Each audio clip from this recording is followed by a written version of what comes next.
गरीब की शादी। शशि की सौतेली माँ ने उसकी शादी की तो बड़े घर में, लेकिन पति कोई काम न करता। आप ससुर जी के साथ काम पर क्यों नहीं जाते? अब हाँ, जाऊंगा, लेकिन कल से। आज जरा मैं दोस्तों के साथ घूमने जा रहा हूँ। शशि के दो बच्चे होते हैं, लेकिन रमेश का हाल वैसा का वैसा ही रहता है। एक दिन, सुनिए ना, बच्चा रो रहा है, इसके दूध के लिए पैसे नहीं है। अरे तो पिताजी से ले लो ना। क्यों? अगर आप में कमाने की क्षमता नहीं थी तो शादी क्यों की? तभी घर आई बड़ी ननद बोल पड़ती है। आहा हा हा, तुम्हारी माँ को साफ साफ कह दिया था कि लड़का ना कमाता है ना कभी कमाएगा। हम चार चार बहनें हैं इसका ख्याल रखने के लिए, और पिताजी का इतना सारा पैसा, तुम्हें किस चीज की कमी रखी है? लेकिन थोड़े ही सालों में तकदीर बदल जाती है। शशि का ससुराल गरीब हो जाता है।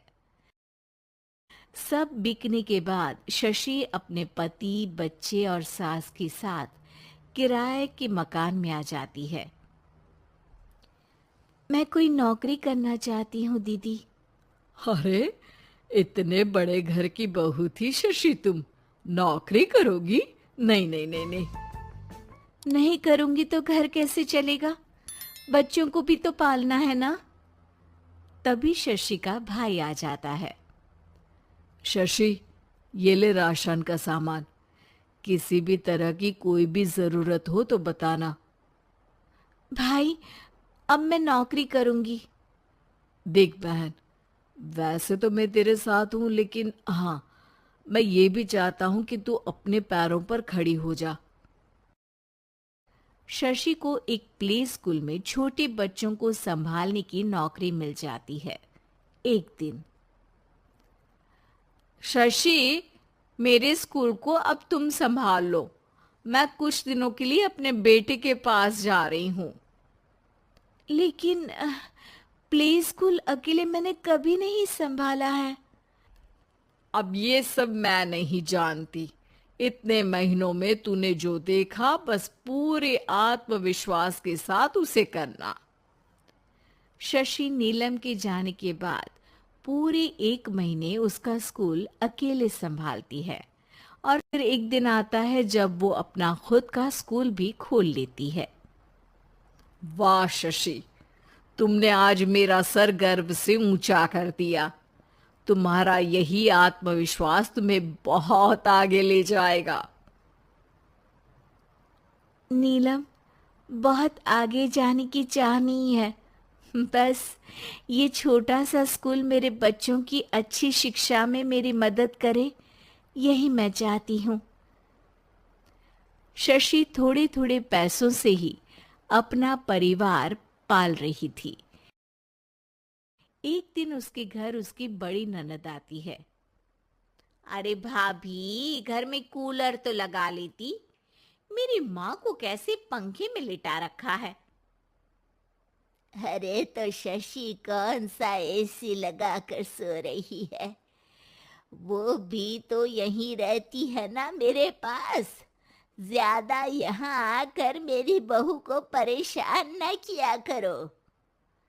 हाँ हाँ, मुझे भी शौक नहीं है इस छोटे से घर में आने का।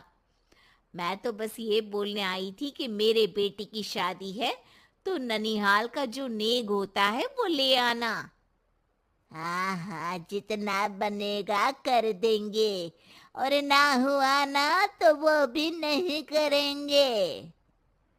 तभी शशि बोल पड़ती है। अरे नहीं नहीं माँ जी, रीटा घर की बेटी है। उसके ससुराल वाले उससे शादी पर पूछेंगे कि मायके से क्या मिला। रीटा, तुम मुझे सामान की लिस्ट भेज देना। मैं पूरी कोशिश करूंगी कि तुम्हारी हर डिमांड को पूरा करें। अच्छा, मैं खाना लगाती हूँ। शशि ये बोलकर किचन में चली जाती है।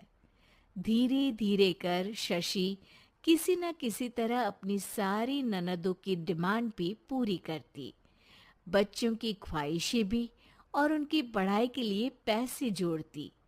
एक दिन जब शशि का बेटा 12वीं पास करके आता है, माँ, अब तुझे काम करने की जरूरत नहीं है, मैं अब कोई ना कोई नौकरी करके पढ़ाई भी साथ कर लिया करूंगा। शशि को लगता है कि बेटा और आगे पढ़ाई करे, लेकिन वक्त की मार के कारण वो बेटे को काम के लिए हाँ कर देती है। अब बेटा एक बैंक में चपरासी बन जाता है। है लड़का, देखने में तो बड़ा अच्छा है, अंग्रेजी भी पटर पटर बोलता है, फिर चपरासी क्यों? लड़का सारी बात मैनेजर को बता देता है। अच्छा, तो मैं तुझे एक मौका देता हूँ, तू यहाँ रहकर दूसरे डिपार्टमेंट का भी काम सीख। अगर तू किसी एक का भी काम अच्छे से सीख गया तो मैं तुझे यहाँ टेबल चेयर में बैठने वाली नौकरी दे दूंगा।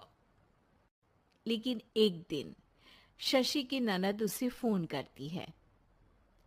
अरे भाभी, देखो मायका तो मेरा तुम लोगों से ही है।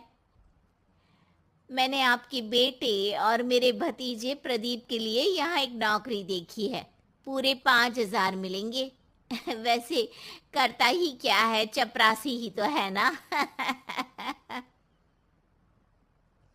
कोई बात नहीं रीटा, मैं उसे इस शहर के बाहर नहीं भेजना चाहती हूँ, बाकी वो शाम को आएगा तो मैं पूछ लेती हूँ। वहीं प्रदीप मैनेजर की बात से खुश हो जाता है और मैनेजर के काम पर ही नजर रखने लगता है। वो उनकी तरह के पेपर पढ़ता, काम करता और आने वाले लोगों की बातें सुनता। एक दिन बैंक में ऑडिट वाले आते हैं। ये गलत है, पूरी बैलेंस शीट नहीं मिल रही है, कहीं ना कहीं गड़बड़ है। ए मैनेजर, क्या करते हो? बैंक के पैसों का हिसाब सही नहीं है।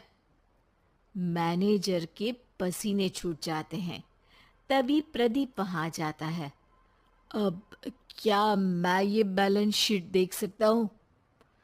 अरे बेटा, मजाक नहीं, जाओ पानी लेकर आओ एक गिलास।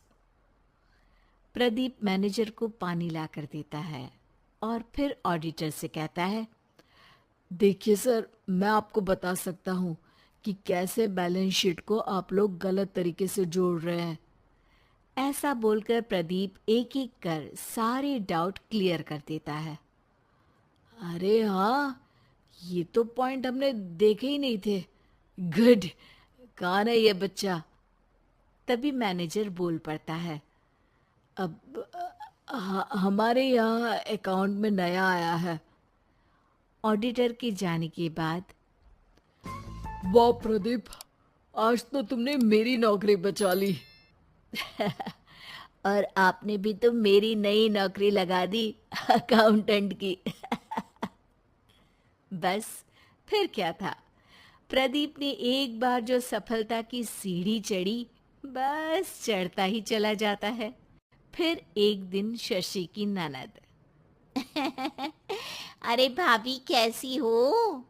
घर को तो बड़ा ही सुंदर चमका रखा है। अरे बेटी, कैसे आना हुआ? तू तो इस छोटे से घर में आना भी नहीं चाहती थी, कोई खास काम है क्या? अब हाँ, वो माँ, मेरा जो मझला बेटा है ना, वो अकाउंट से पढ़ाई कर रहा है, तो प्रदीप से बोलकर उसकी भी कहीं अच्छी नौकरी लगा दो ना। सास और शशि समझ जाते हैं कि कैसे पैसे आते ही लोगों के बात करने के तरीके से लेकर रिश्ते निभाने तक में बदलाव आ जाता है।